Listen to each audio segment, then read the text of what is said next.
اور جو اسبا کے حصے ہیں وہ کل ترکہ میں سے نہیں ہوتے، وہ اصحاب الفرائض کے حصوں سے جو بچ جاتا ہے اس بچنے والے مال سے ہوتے ہیں۔ آج ہی مجھ سے کسی نے سوال کیا اور وہ بڑا اس کے لیے مشکل ہو رہا تھا، وہ کہہ رہا تھا مجھے سمجھ نہیں آ رہی مجھ سے حل کرنے میں کیا خرابی ہو رہی ہے۔ کیا کیا اس نے یہ کیا، آپ بتانا اس میں کیا غلطی ہوئی ہے۔ اس نے یہ کیا، اس نے کہا کہ مجھ سے سوال کیا ایک شخص نے، اس نے کہا کہ ایک شخص فوت ہوا، اس کے ورثاء میں ایک بیوی تھی، ایک ماں تھی اور 2 بیٹے 2 بیٹیاں تھے۔ کیا کیا ورثاء تھے؟ ایک بیوی اور ایک ماں اور 2 بیٹے 2 بیٹیاں تھے۔ تو کیا کہتا ہے؟ وہ کہتا ہے اس کی کل جائیداد 2 کروڑ 40 لاکھ ہے، 240۔ وہ کہنے لگا کہ میں بیوی کا حصہ نکال رہا ہوں، بیوی کا حصہ بھی ٹھیک نکل رہا ہے، ماں کا حصہ نکال رہا ہوں، ماں کا حصہ بھی ٹھیک نکل رہا ہے، بیوی کا حصہ کتنا بنتا ہے اس مثال میں؟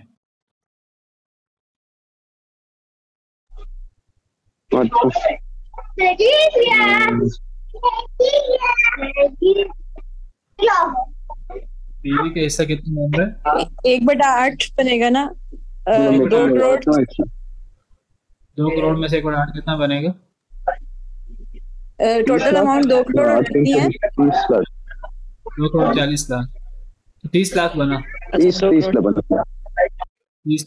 لاکھ بنا بیوی کا۔ وہ کہتا ہے میں 30 لاکھ دے رہا ہوں، یہ تو پورا تقسیم ہو رہا ہے، اس میں کوئی اشکال نہیں۔ وہ کہنے لگا ماں کا حصہ بھی میں دے رہا ہوں، ٹھیک دے رہا ہوں، ماں کا حصہ کتنا بنتا ہے بتائیے؟ 1/6۔ ماں کا حصہ چھٹا ہے کیونکہ میت کی اولاد موجود ہے، تو میت کی اولاد ہو تو ماں کا حصہ چھٹا ہوتا ہے۔ تو 2 کروڑ 40 لاکھ کتنا ہوگا؟ 40 لاکھ۔ وہ کہنے لگا بیوی کا حصہ 30 لاکھ وہ بھی ٹھیک آ رہا ہے، ماں کا میت کی ماں کا حصہ چھٹا حصہ 40 لاکھ، 2 کروڑ 40 لاکھ میں سے 40 لاکھ وہ بھی ٹھیک آ رہا ہے۔ کہنے لگا لیکن اولاد کا حصہ ٹھیک نہیں آ رہا۔ میں نے کہا کہ اولاد کا حصہ کیوں نہیں ٹھیک آ رہا؟ وہ کہنے لگا اصل میں نے کیا کیا ہے، میں نے اولاد میں 2 بیٹے ہیں 2 بیٹیاں، میں نے 2 بیٹیوں کو 1 بیٹا بنا لیا ہے، تو میں نے 3 حصے کیے ہیں، تو 2 کروڑ 40 لاکھ میں سے میں نے یعنی ہر بیٹے کو 80 لاکھ دیے ہیں۔ تو ہر بیٹے کو 80 لاکھ، ایک بیٹے کو 80 لاکھ، دوسرے بیٹے کو 80 لاکھ، اور 2 بیٹیاں ہیں انہیں بھی 2 بیٹیوں کو 1 بیٹے کے برابر شمار کیا، انہیں بھی 80 لاکھ دے دیا ہے، ہر بیٹی کو 40 لاکھ، لیکن میرا کل جائیداد سے مال بڑھ رہا ہے۔ کیا کیا اس نے یہ کیا کہ اس نے بیوی کو 30 لاکھ دیا 2 کروڑ 40 لاکھ میں سے، اور اس نے ماں کو چھٹا حصہ 40 لاکھ دیا، اور اس نے اب باقی جو جائیداد تھی اس نے کہا کہ اب 2 کروڑ 40 لاکھ میں سے اس نے جو ہے نا وہ ہر بیٹے کو 80 لاکھ دیا 2 بیٹوں کو، اور اس نے ہر بیٹی کو 40 لاکھ دیا، دونوں بیٹیوں کو ملا کر 80 لاکھ۔ کہنے لگا یہ مال بڑھ رہا ہے، تقسیم نہیں مجھ سے ہو رہا، تو کیا خرابی ہوئی؟ اصحاب الفرائض بڑے میں سے نہیں دیا بچے ہوئے ماں سے دینا تھا اس کو۔ ہاں اس نے یہ کیا، وہ اصل میں شوہر کو وہ بیوی کو بھی کل ترکے میں سے دے رہا ہے، بیوی فردی حصہ لے رہی ہے 8واں حصہ، وہ اس کو کل ترکے میں سے دے رہا ہے، فردی حصہ کل ترکے میں سے ہوتا ہے، تو وہ ٹھیک ہے 2 کروڑ 40 لاکھ میں سے بیوی کا 8واں حصہ 30 لاکھ ہوا، وہ ماں کو بھی کل ترکے میں سے دے رہا اور وہ چھٹا حصہ ہے، اور وہ ٹھیک ہے کہ ماں کو بھی کل ترکے سے، باقی بچے ہوئے ترکے سے نہیں دینا، کل ترکے میں سے 2 کروڑ 40 لاکھ میں سے ماں کو چھٹا حصہ یعنی 40 لاکھ دینا ہے۔ اب یہ 40 لاکھ ماں کا اور 30 لاکھ بیوی کا، 40 اور 30 لاکھ کتنا ہوا؟ 70 لاکھ۔ 70 اب کرنا یہ چاہیے تھا کہ 2 کروڑ 40 لاکھ میں سے 70 لاکھ نکال دینے چاہیے۔ اب اولاد کا حصہ، اولاد فردی حصہ نہیں لیتی، اولاد اگر لڑکا لڑکی اکٹھے ہوں تو اولاد کا حصہ وہ اسبی ہوتا ہے۔ سب سے پہلے ہم نے اولاد کا حصہ پڑھا ہے، اگر وہ لڑکا لڑکی مشترکہ ہوں تو ان کا اسبی حصہ ہوتا ہے، لیکن ان کے آپس کی ریشو کیا ہوتی ہے، لڑکوں کو ڈبل دینا ہوتا ہے، لڑکیوں کو سنگل دینا ہوتا ہے۔ ہمیں کیا کرنا چاہیے، ہمیں اولاد یا اگر 2 بیٹے 2 بیٹیاں ہیں، کہنے کہ اولاد 4 ہیں، لیکن ہمیں ان کے کتنے حصے بنانے چاہیے؟